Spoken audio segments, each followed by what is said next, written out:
আসসালামু আলাইকুম রহমতুল্লাহ। Welcome to Molla news TV. Molla news টিভির পক্ষ থেকে ব্যাংকের গ্রাহকদের জন্য একটি মহামূল্যবান গুরুত্বপূর্ণ আপডেট নিউজ। 5 ব্যাংকে 1200 কোটি হাওয়া। নিউজের হেডলাইন দেখে হয়তো বুঝতে পেরেছেন এখনকার নিউজটির মধ্যে কী বিষয়টি লুকিয়ে রয়েছে। 5টি ব্যাংকে 1200 কোটি টাকা হাওয়া হয়ে গেছে। একটু ধৈর্য সহকারে পুরো নিউজটি শুনলে এবং দেখলে আপনি বুঝতে পারবেন আসলে এই 5 ব্যাংকের এই 1200 কোটি টাকা হাওয়া হওয়ার পেছনের মূল কারণ এবং কিভাবে হাওয়া হলো, এতে গ্রাহকদের টাকার উপরে কতটা চাপ পড়েছে। 2019 সালে পুঁজিবাজারের তালিকাভুক্ত প্রতিষ্ঠান বেস্ট হোল্ডিংসে 1775 কোটি টাকা বিনিয়োগ করে রাষ্ট্রায়ত্ত 4 ব্যাংক সহ 5 ব্যাংক, অর্থাৎ রাষ্ট্রায়ত্ত ব্যাংক, বেসরকারি খাতের একটি ব্যাংক ও রাষ্ট্রায়ত্ত 4টি ব্যাংক মিলে 1775 কোটি টাকা বিনিয়োগ করেন। সেখানে 1200 কোটি টাকাই হাওয়া। কেন্দ্রীয় ব্যাংক নিয়ম লঙ্ঘন করে তাদের সহযোগিতা করেন। রাজনৈতিক চাপের এই বিনিয়োগে ব্যাংকগুলো জনগণের আমানত থেকে 1238 কোটি টাকা লোকসান করেছে। Bangladesh bank, Bangladesh security and exchange commission সহ একাধিক রাষ্ট্রায়ত্ত সংস্থা প্রতিবেদনে এসব তথ্য উঠে এসেছে। অর্থাৎ বিভিন্ন সংস্থা যে ব্যাংক নিয়ে তথ্য উদ্ঘাটন করছে সেই সকল তথ্য নিয়েই আমরা এখনকার নিউজটি গঠিত করেছি। এখানে কারো ব্যক্তিগত কোনো মত প্রকাশ করা হয়নি।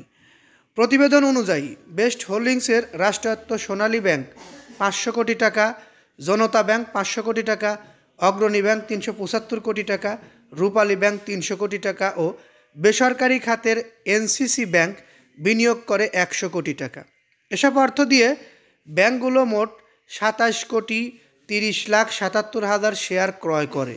এতে 1238 কোটি টাকা লোকসান গুনেছেন এসব ব্যাংক, যা জনগণের আমানতের অপচয়। এটি আমরা নিজেরাও জানি, জনগণের আমানতের অপচয়।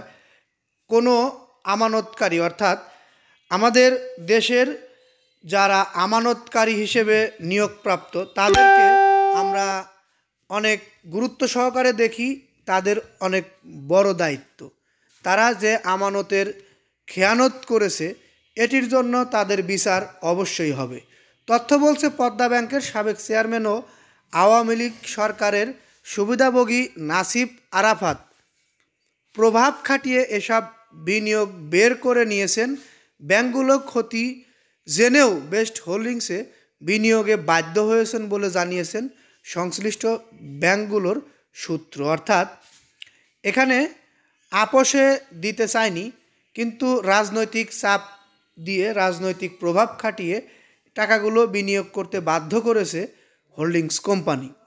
এতে বাংলাদেশের জনগণের আমানতের কতটা ক্ষতি হয়েছে সেটা আপনারা দেখুন এবং নিজেরাই বুঝে নিন। আমরা এই নিউজটি আর দীর্ঘায়িত করব না, আপনাদের মতামত চাই। আমরা সর্বদা সত্য নিউজ প্রকাশ করার চেষ্টা করি। এখানে কার ক্ষতি হচ্ছে, কার লাভ হচ্ছে সেটি দেখার বিষয় না আমাদের বিষয় জনগণকে সর্বদা সত্য জানা এবং জানানোর বিষয়গুলো আমরা গুরুত্ব দিয়ে করে থাকি।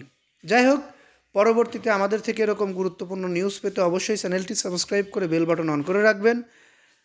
ভালো লাগলে লাইক, কমেন্ট, শেয়ার করবেন। এই বলে এখান থেকে বিদায় নিই। আসসালামু আলাইকুম।